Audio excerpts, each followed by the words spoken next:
यह कहानी शुरू होती है जब मैं घर से गुस्से में बड़बड़ाते हुए निकल आया था और बस स्टैंड की तरफ आगे बढ़ने लगा। मैं मन ही मन बड़बड़ा रहा था, पता नहीं कितने पैसे छुपा कर रखे हैं, लेकिन मेरे लिए एक बाइक नहीं खरीद सकते। अब मैं यहाँ से चला जाऊँगा और तब तक मैं खुद के पैसों से बाइक नहीं खरीद लेता तब तक वापस नहीं आऊँगा। इतना सोच ही रहा था, तभी मेरे पैर में कुछ चुभने का एहसास हुआ। नीचे देखा तो समझ आया कि जल्दबाजी में पापा के जूते पहन आया हूँ। उन जूतों में कील उभरी हुई थी जो मेरे पैरों में बार बार घाव किए जा रही थी, लेकिन उस समय गुस्सा अधिक था तो बड़बड़ाते हुए आगे बढ़ा। कुछ देर बाद मुझे याद आया कि मैं पापा का पर्स भी साथ ले आया। मेरे खुराफाती दिमाग में एक ख्याल आया, क्यों ना आज पापा का पर्स चेक किया जाए, जिसे आज तक उन्होंने किसी को हाथ नहीं लगाने दिया था। पता नहीं कौन सा खजाना छुपा रखा है इस पर्स में जो किसी को हाथ नहीं लगाने देते थे। जब मैंने पापा का पुराना पर्स खोल कर देखा, उसमें पैसे तो नहीं निकले, लेकिन मुझे पैसों की जगह पर एक डायरी रखी हुई मिली। तब मैंने सोचा, ओह, तो यहाँ खजाना छुपा कर रखा है। मैं समझ रहा था कि पापा ने लिखा होगा किस से कितने पैसे लेने हैं और किसको कितने पैसे दिए हैं, लेकिन मैं गलत था। जब मैंने उस छोटी सी डायरी का पहला पेज खोल कर देखा तो वहाँ पर लिखा था, वह थोड़ा सीरियस कर देने वाला था। डायरी में जो लिखा था उसे पढ़ने के बाद मेरे चेहरे पर जो एक्सप्रेशन थे वह गायब हो चुके थे, क्योंकि डायरी में वैसा कुछ नहीं था जैसा मैं सोच रहा था। वहाँ पर उन पैसों का हिसाब लिखा हुआ था जो अलग अलग कामों के लिए अलग अलग लोगों से उधार लिए गए थे। उस लिस्ट पर कंप्यूटर के नाम पर भी पैसे लिए गए थे। कुछ यूँ लिखा था, 50,000 रुपये बेटे के कंप्यूटर के लिए। यह नहीं कंप्यूटर जिसे मैं आज तक यूज करता आ रहा हूँ, लेकिन मुझे यह नहीं पता था कि उस कंप्यूटर को खरीदने के लिए पैसे कहाँ से आए थे। लेकिन आज पता चल रहा था।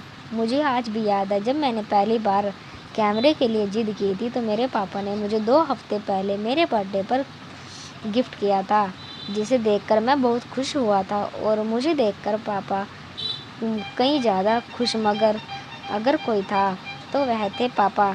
अब मेरे चेहरे से गुस्सा एकदम गायब हो चुका था।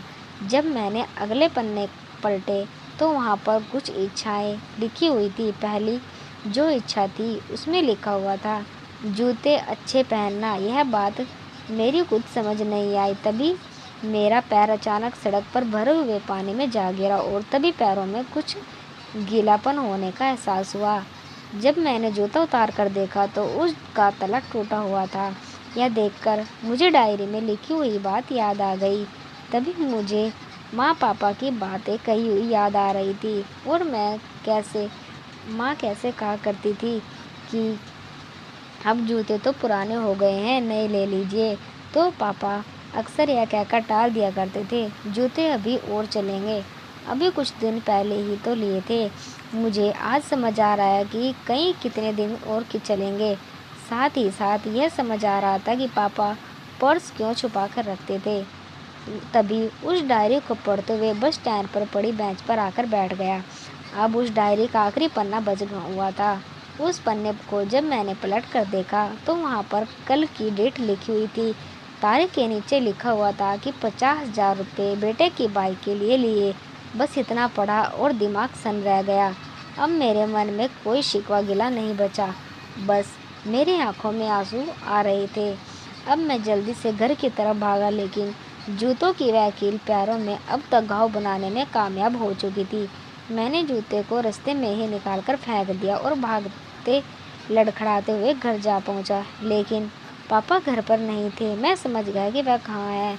मैं सीधा पास वाली बाइक एजेंसी की तरफ भागा। पता नहीं आज कहाँ से इतनी ताकत आ गई थी कि मैं भागते हुए थक नहीं रहा था, और वह भी बिना जूतों के। जैसे तैसे मैं बाइक एजेंसी पहुंचा। पापा वहीं थे। मैंने पापा को दौड़कर गले लगा लिया और मेरे आंखों से आंसू रुकने का नाम नहीं ले रहे थे। पापा को कुछ समझ नहीं आ रहा था कि आखिर क्या हो रहा है और मैं क्यों रो रहा हूँ। मैंने पापा से कहा, पापा मुझे बाइक नहीं चाहिए, अगर अपने लिए जूते ले लीजिए। अब मैं आज से जो भी करूँगा अपनी मेहनत और बलबूते पर पढ़ कर करूँगा।